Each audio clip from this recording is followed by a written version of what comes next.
Sensyon, mga ka-RSP, narito na po ang gabay, patnubay, palala at prediksyon ni Master Hans Kua ngayong Happy Monday!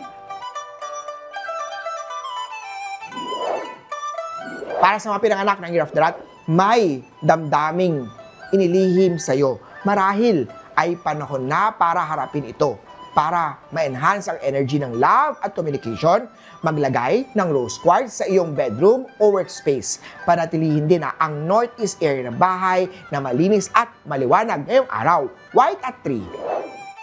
Kay Ox naman tayo, ipagpatuloy ang consistency mo sa trabaho. Yan ang puhunan para mas mataas na opportunity. Beige at 6. Tiger naman tayo, huwag munang bumili ng mamahaling bagay ngayon. Maghintay sa tamang timing. May magandang opportunity na hinaharap. Green at 9. Rabbit naman tayo, may makakatulong sa'yo na hindi mo inaasahan. Stay open.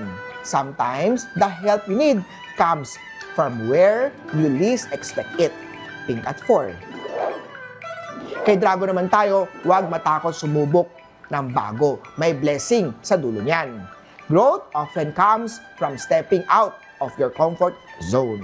Gold at 1. Kay Snake naman tayo, may hinihintay kang resulta. Be patient, darating din yan. Patient is not about the ability to wait, but the ability to keep a good attitude while waiting. Gray at 8.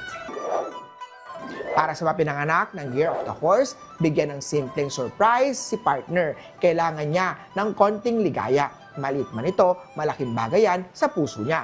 Yellow at 7.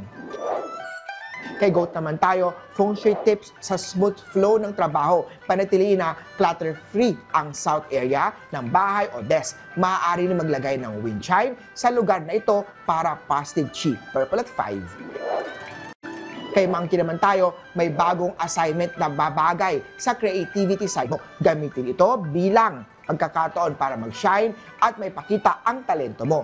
Red at 6.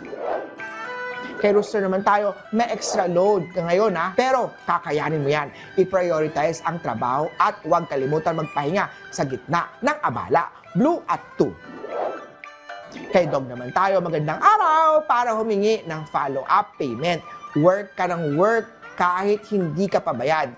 Maging maingat at maayos sa pakikipag-usap para sa mas mabilis na resulta. Green at 1.